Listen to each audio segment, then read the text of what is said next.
এখানে কি জন্য এসেছো গোপাল? রানীমার কান ভাঙাতে? বাহ, আপনি সবার মাথা মুড়িয়ে সিংহাসন কবজা করতে পারেন, আর আমি রানীমাকে সেই সত্যি কথা জানাতে পারি না? চুপ! ভুলে যেও না, আমি কৃষ্ণনগরের হবু রাজা। মুখ সামলে কথা বলবে আমার সাথে। এসব কি হচ্ছে মন্ত্রী মশাই? রাজা মশাই নেই, সেই সুবাদে এ কি শুরু করেছেন আপনি? আমায় আপনি ভুল বুঝবেন না রানীমা। আমার হয়ে যা বলার সাধু বাবাই আপনাকে বুঝিয়ে বলবে সব। উনি আর কি বোঝাবেন? কতদিন এসেছেন উনি, কি জানেন এই রাজ্যের বিষয়ে? সাধনা মা, সবই সাধনা। সাধনার জোর থাকলে সবকিছুই জানা যায়। চিঠি?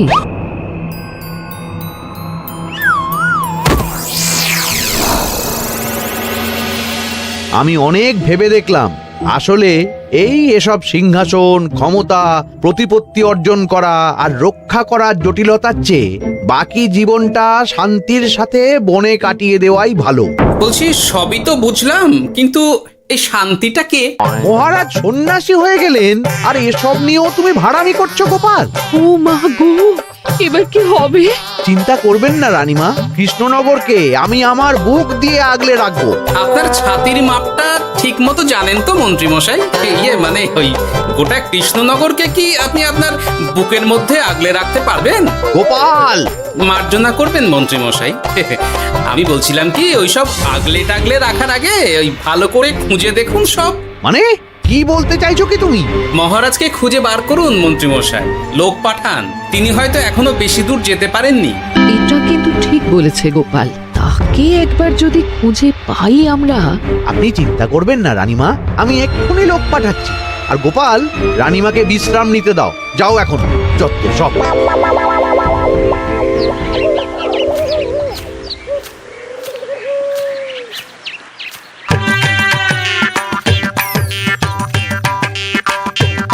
কই গো, গেলে কই? এক ঘটি জল দাও দেখি। ওই জলই খেতে হবে, শুধু জল। ঘরে এক দানাও চাল নেই। বাজারে না গেলে আজ হরি মটর। রাজ্যে রাজা নেই আর তুমি ঘরে চাল নেই বলে চিল্লামিল্লি করছো। চত্ব সব। ও মা গো, মহারাজ রাজ্যে নেই তো গেলেন কই? বনবাসে। সে কি গো, এবার কি হবে তাহলে? কপালে যা লেখা আছে তাই হবে, আর কি। এই তোমার চাকরিখানা থাকবে তো? না থাকলে বাটি হাতে বেরোবো, চিন্তা কি?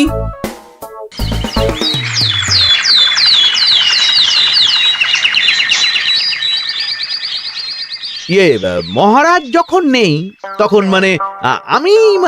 আমি যখন এ রাজ্যের মহামন্ত্রী, তখন আমি। এত মানে করার কি আছে মন্ত্রী মশাই? মহারাজ নেই তো কি হয়েছে, রানীমা তো আছেন। আমরা তার কথা মতোই চলব। গোপাল একদম উচিত কথা বলেছে। হ্যাঁ, আমিও তো তাই বলছিলাম। মহারাজ যখন নেই তখন রানীমার নির্দেশ মতোই তো আমাদের সামলাতে হবে সব। কতদিন আর আগলাবে গোপাল? আজ নয় কাল এই শর্মাকেই বসতে হবে এই সিংহাসনে।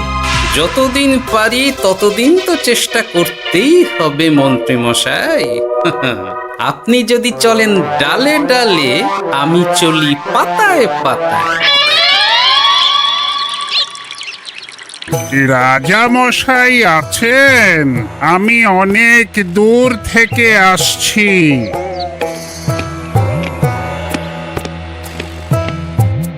মন্ত্রীমশাই, একজন সাধু এসেছেন রাজামশাইয়ের সঙ্গে দেখা করতে। বলছেন অনেক দূর থেকে এসেছেন। জানো না মহারাজ এখন নেই? যাও, চলে যেতে বলো ওকে। মহারাজ নিরুদ্দেশ। এই মুহূর্তে সত্যিই যদি কোনো প্রাজ্ঞ সাধু বাবা রাজবাড়িতে তার পায়ের ধুলো দেয়, বলা তো যায় না যদি মহারাজের হদিস তিনি দিতে পারেন। ঠিক ঠিক, একদম ঠিক বলছেন পণ্ডিত মশাই। বেশ, ডেকে আনো তাকে, দেখি সে কি বলে।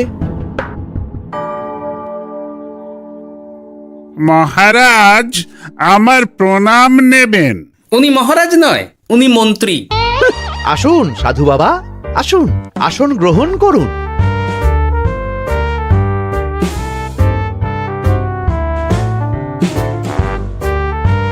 কি করলেন সাধু বাবা? এটা তো মহারাজের সিংহাসন। আপনার জন্য আমি অন্য আসনের ব্যবস্থা করে দিচ্ছি, আপনি বরং সেখানে বসুন। ওহ, রাজাই যখন নেই তখন তার সিংহাসনে বসতে ক্ষতি কি? আপনি কি করে জানলেন মহারাজ নেই? বুঝলি না, সাধু বাবা যে অন্তর্যামী গোপাল। এবার কি হবে? উনি যদি বলে দেন মহারাজ কোথায় আছেন, তাহলে তো আমার আর বাবা পণ্ডিত মশাই, আগেই ওরকম হামলে পড়বেন না। আচ্ছা, আপনি যদি অন্তর্যামী হন, বলুন তো আমাদের রাজা মশাই কোথায় গেছেন? জবর জটা কালো চুলে দেনামা অতীত বলেন। বুম! মহারাজ বনবাসে গেছেন। এটা যখন বলেছেন সাধু বাবা, তাহলে মহারাজ এখন কোথায় আছেন সেটাও নিশ্চয়ই আপনি বলে দিতে পারবেন। গোপাল, সব বিষয়ে নাক গলিও না তো তুমি।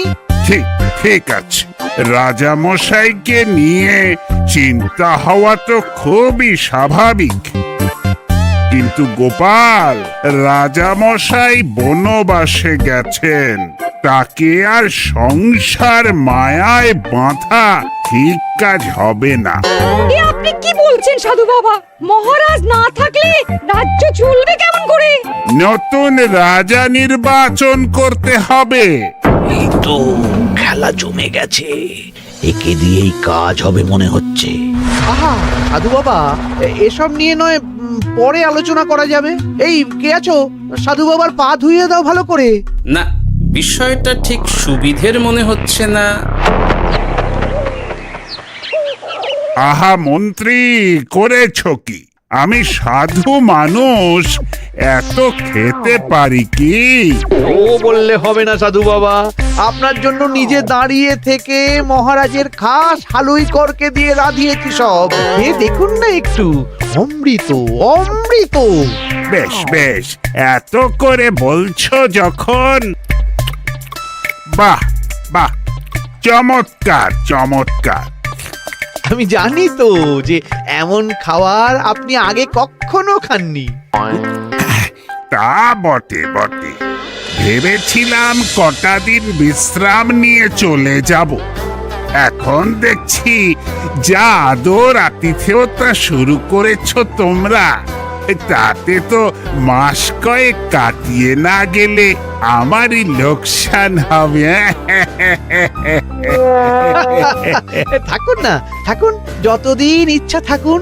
আমার ইচ্ছা অনুযায়ী সব চললে তো ওই গোপালের জায়গায় আপনাকেই সবার মহারথী করে রেখে দিতাম চিরকাল। এসব কি বলছো মন্ত্রী? কেন, পরিকল্পনাটা মন্দ নাকি? আমি হব এই রাজ্যের নতুন রাজা, আর আপনি হবেন আমার রাজসভার প্রধান মহারথী। বটে, কাজটা খুব একটা কঠিন না। মহারাজ বনবাসে, আর আপনি নিজেই তো বললেন তাকে ফিরিয়ে আনাও ঠিক হবে না। তাহলে তা বলেছি, কিন্তু বাকি অন্যান্য সভাসদেরা আছে, তারা তো। আরে ছাড়ুন তো ওদের কথা। আকাশে হাত ছড়িয়ে আর একবার মন্ত্র পড়ে নেবেন, বলবেন এই রাজ্যের রাজা হওয়ার ক্ষমতা একমাত্র আমার মধ্যেই আছে। ব্যাস, সবাই মানতে বাধ্য। তারপর আমার একটা হিল্লে হয়ে গেলে আপনারটার ব্যবস্থাও আমি করে দেব, বুঝলেন? বুঝলাম, একেবারে জলের মতো পরিষ্কার। ব্যাস, কালই তাহলে কাজ শুরু করে দিন। বেশি দেরি করে তো লাভ নেই। বলা তো যায় না, মহারাজের যদি রানীমার জন্য মন কেমন করে, রাজ্যে ফিরে আসে, ওসব হওয়ার আগেই সেরে ফেলতে হবে সব কাজ। রাজা হওয়ার খুব তাড়া দেখছি তোমার মন্ত্রী। ওপরে ওঠার ইচ্ছা কার না থাকে বলুন তো সাধু বাবা? আর মাত্র কটা দিনের অপেক্ষা, ব্যাস, তারপরেই এই সিংহাসনের মালিক হব আমি। কৃষ্ণনগরের নতুন রাজা হব আমি। সমস্ত ধন দৌলত থাকবে আমার এই হাতের মুঠোয়। কি অত ভাবছেন মন্ত্রী মশাই একা একা? মানে কি ভাবছি তার কৈফিয়ত তো তোমায় দিতে হবে। হ্যাঁ, হিমা, ছি ছি ছি, আপনি কেন কৈফিয়ত দেবেন? আপনার মুখ দেখলেই তো বোঝা যাচ্ছে যে আপনি কি ভাবছেন। তাই বুঝি? তা বলো দেখি কি ভাবছি আমি। আপনি ভাবছেন ওই কৃষ্ণনগরের সিংহাসনের কথা। শুনে ফেললো নাকি সব? আপনি ভাবছেন আমাদের মহারাজের কথা, তাকে কিভাবে ফিরিয়ে আনা যায় সেই কথা, তাই না? মহারাজকে যে আর ফিরিয়ে আনা যাবে না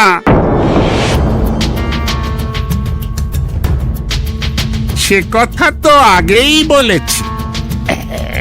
তাই যদি হয় সাধু বাবা, আপনি এর একটা কিছু বিহিত করুন, না হলে রাজা ছাড়া রাজ্য।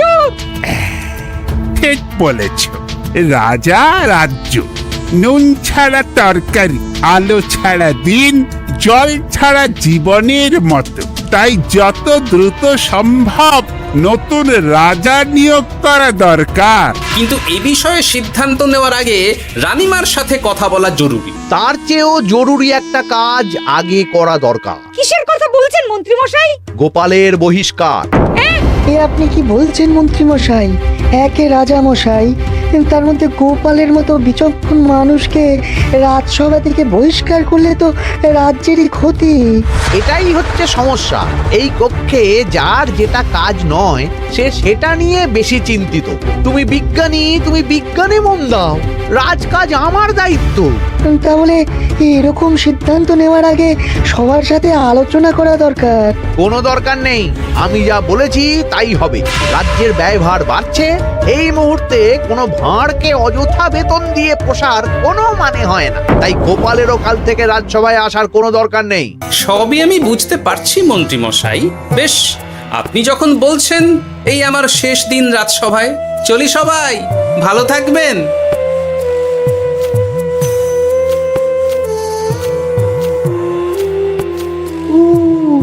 এত সহজে যে বেটা মাঠের বাইরে চলে যাবে বুঝতেই পারিনি আগে। এবার আমার আর সিংহাসনের মাঝে নেই কোনো বাধা, নেই কোনো কাটা। তুমি চিন্তা করো না, আমি নিজে মন্ত্রীর সাথে কথা বলবো। না না রানীমা, সেসবের দরকার নেই। মহারাজ ছাড়া রাজবাড়ি শূন্য শূন্য লাগে, আমারও মন লাগছে না এখানে। বেশ, যা ভালো বোঝো তাই করো, তবে ডাকলে এসো কিন্তু। হ্যাঁ রানীমা, নিশ্চয়ই আসবো। এখন আমি চলি। যাক, এই কদিনে মাথাটা খেলানোর সময় পাওয়া যাবে একটু, না হলে কেমন যেন গুলিয়ে যাচ্ছে সব। কি যে বলো গোপাল দাদা, এই শেষ দুটো শাঁখের আটি নিয়েও দরদাম করবে তুমি? ওরে, আমি বেকার মানুষ, দরদাম না করে উপায় আছে আমার? হ্যাঁ শোনো শোনো শোনো, মহারাজ কৃষ্ণচন্দ্রের অবর্তমানে কৃষ্ণনগরে নতুন রাজা হিসেবে নির্বাচিত হবেন রাজ্যের মহামন্ত্রী। সেই শুভানুষ্ঠানে রাজবাড়িতে আমন্ত্রণ রইল। এসব কি হচ্ছে বলো তো গোপাল দাদা? ভেতরের খবর আছে নাকি কিছু? না গো ভাই, তুমিও যা জানো আমিও ততটুকুই জানি। ও গোপাল দাদা, ব্যাপার কি? এ সময় এখানে কি চাই? রানীমার জরুরি তলব, এখনই ওই রাজবাড়ি যেতে হবে তোমাকে। কিন্তু আমার যে বাজার হয়নি এখনো। আরে ওসব বাজার টাজার পরে হবে, তুমি এখন আমার সাথে চলো তো। মন্ত্রীকে আমি বিশ্বাস করেছিলাম, ও যে এইভাবে বিশ্বাসের সুযোগ নেবে আমি একদম বুঝতে পারিনি। আমাদের এক্ষুনি অন্যান্য সভাসদদের সাথে কথা বলা দরকার রানীমা। কারোর সাথে কথা বলার দরকার নেই রানীমা, আমি নিজেই চলে এসেছি আপনার সাথে কথা বলতে। এখানে কি জন্য এসেছো গোপাল? রানীমার কান ভাঙাতে? বাহ, আপনি সবার মাথা মুড়িয়ে সিংহাসন কবজা করতে পারেন, আর আমি রানীমাকে সেই সত্যি কথা জানাতে পারি না? চুপ! ভুলে যেও না, আমি কৃষ্ণনগরের হবু রাজা। মুখ সামলে কথা বলবে আমার সাথে। এসব কি হচ্ছে মন্ত্রী মশাই? রাজা মশাই নেই, সেই সুবাদে এ কি শুরু করেছেন আপনি? আমায় আপনি ভুল বুঝবেন না রানীমা, আমার হয়ে যা বলার সাধু বাবাই আপনাকে বুঝিয়ে বলবে সব। উনি আর কি বোঝাবেন? কতদিন এসেছেন উনি, কি জানেন এই রাজ্যের বিষয়ে? সাধনা মা, সবই সাধনা। সাধনার জোর থাকলে সব কিছুই জানা যায়, ভূত ভবিষ্যৎ অতীত সব। সেই জোর থেকেই বলছি মা, মন্ত্রীর কপালে আমি জ্যোতি দেখতে পাচ্ছি। মন্ত্রী যদি রাজ্যের রাজা হয়, এ রাজ্যের উন্নতি কেউ ঠেকিয়ে রাখতে পারবে না। আপনাদের একটা কথাও বিশ্বাস করি না আমি, এসব আপনাদের ষড়যন্ত্র। এ আপনি ভুল করছেন রানীমা। যা হোক, যে কথা আমি বলতে এসেছি, রাজা যখন আমি হচ্ছি তখন তো আমাকে এই প্রাসাদেই থাকতে হবে, ফলে আমার স্ত্রীকেও এখানে এসেই থাকতে হবে। সে তো আর একা থাকতে পারবে না, তাই আপনি যদি এই ঘরটা ছেড়ে দিতেন। কিন্তু মন্ত্রীমশাই, এ তুমি কি বলছো মন্ত্রী? এখানে না থাকলে রানীমা থাকবেন কোথায়? আর আমি তো এমন কোন বিধান দিইনি যে রানীমাকে অন্যত্র পাঠাতে হবে। সবকিছুর জন্য তো আপনার বিধান দরকার নেই সাধু বাবা, এ আমার নিজের বিধান। আমি রাজা হব, আমার স্ত্রী রানী হবে, তারও তো অধিকার আছে রানীর মতো থাকার, রানীর মহলে থাকার। আপনার ব্যবস্থা আমি অন্যত্র করে দেব রানীমা, আপনি কিচ্ছু ভাববেন না। হাজার হোক আপনি আমাদের প্রাক্তন মহারাজের স্ত্রী বলে কথা। কি বলো গোপাল? আমার মনটা আসলে অনেক অনেক বড়, তোমরা খালি দেখতে পাও না সেটা। কাজটা কি আপনি ঠিক করলেন মন্ত্রীমশাই? শোনো গোপাল, আমাকে ঠিক ভুল বোঝাতে এসো না তুমি, বরং কাল সময় মতো চলে এসো। কৃষ্ণনগরের নতুন রাজার রাজ্যাভিষেকের জন্য মহাভোজের আয়োজন হবে। যতদিন পাচ্ছ খেয়ে নাও পেট ভরে।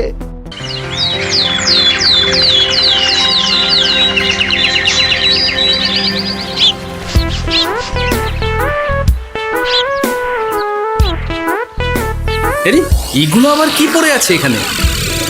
কি এ তো মহারাজের পোশাক, এখানে এসব কি করে এলো? তাহলে কি মহারাজ? না না না, হিসেবটা কেমন যেন ওলট পালট হয়ে যাচ্ছে। সময় তো হয়ে গেল, নতুন মহারাজকে ডাকুন এবার। এসে গেছি, এসে গেছি। আসুন মন্ত্রী মশাই, আসুন। মুকুট নিয়ে দাঁড়িয়ে আছি আপনার মাথায় পরাবো বলে। সাধু বাবা, এবার মহারাজ বলা অভ্যাস করুন। মহারাজ। মহারাজের হদিশ পাওয়া গেছে মন্ত্রীমশাই, মহারাজের হদিশ পাওয়া গেছে। এই কি স্বপ্ন এসে কথা? মহারাজের হদিশ পাওয়া গেছে মানে কোথায় মহারাজ? না না, মহারাজ না, মহারাজের পোশাক পরে আছে পুকুরের ধারে। আমার মনে হয় তিনি ওই পুকুরে ডুব দিয়ে নিরুদ্দেশ হয়ে গেছেন। ও তাই বলো? তা বেশ তো, প্রাক্তন রাজার জন্য না হয় কিছুক্ষণ নীরবতা পালন করে নেব আমরা, ব্যাস। আপনি কি বলছেন মন্ত্রী মশাই? মহারাজ সত্যি ওই পুকুরে ডুব দিয়েছেন কিনা সেটা তো তুলিয়ে দেখা দরকার একবার। সেসব হবে আমি রাজা হওয়ার পর। নিন সাধু বাবা, মুকুট পরান। কিন্তু মন্ত্রীমশাই, আরো একটা দুঃসংবাদ আছে যে। ও আবার কিসের দুঃসংবাদ? মহারাজ যে পুকুরে ডুব দিয়েছেন সেই কথা বলতেই রানীমা অজ্ঞান হয়ে গেছে। তুমি যে কি করো না গোপাল, শুভ সময়ে অশুভ একটা সংবাদ দিয়ে দিলে তো সব বরবাদ করে। এই কে আছো? গ্রেপ্তার করো গোপালকে। তার আগে তোমায় গ্রেপ্তার করা হবে। এত বড় সাহস তোমার? হবু রাজাকে গ্রেপ্তার করার কথা বলো তুমি? আজ তোমার একদিন কি আমার একদিন। কিসের হবু রাজা? আমি কৃষ্ণনগরের আসল রাজা।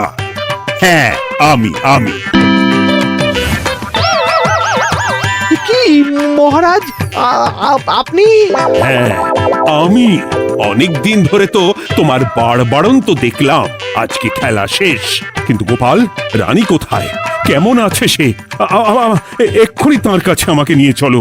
রানীমা ভালোই আছে মহারাজ, কিচ্ছু হয়নি তার। কিন্তু তুমি যে বললে রানী অজ্ঞান হয়ে গেছে। এটুকু মিছে কথা না বললে যে আপনার লুকোচুরি খেলাটা এত সহজে শেষ হতো না মহারাজ। লুকোচুরি বটে, কিন্তু তুমি বুঝলে কি করে এত সব? প্রথম সন্দেহটা হলো যখন রানীমাকে অন্যত্র রাখার কথা বলতেই আপনি বিচলিত হয়ে উঠলেন, তখন। তারপর পুকুর পাড়ে আপনার পোশাক। ব্যাস এটুকুই, আর কিছু নয়। আর প্রথম দিন রাজসভায় এসেই সোজা সিংহাসনে চড়ে বসা, ব্যাস। একে একে 2 আর 2 2 4 করে ফেললাম। তারপর মনে হলো রানীমার প্রতি টান ফিরিয়ে আনতে পারে আপনাকে আপনার আসল রূপে। তাই এই মিছে কথা। অধমের অপরাধ মার্জনা করবেন মহারাজ। গোপাল, তোমার তুলনা নেই। কিন্তু মহারাজ, আপনি কেন এই ছদ্মবেশ নিয়েছিলেন তার আসল উদ্দেশ্যটা কিন্তু এখনো আমার কাছে পরিষ্কার হয়নি পুরোটা। আসলে আমি পরীক্ষা করছিলাম, বুঝলে, কিসের পরীক্ষা মহারাজ? যে আমার অনুপস্থিতিতে কে এই রাজ্য চালাবে তার পরীক্ষা। এবং আমি ঠিক করেছি যে কদিন ব্যবসার কাজে আমি বাইরে থাকব, ততদিন রানীর পরামর্শ মতো সমস্ত কিছু সামলাবে গোপাল।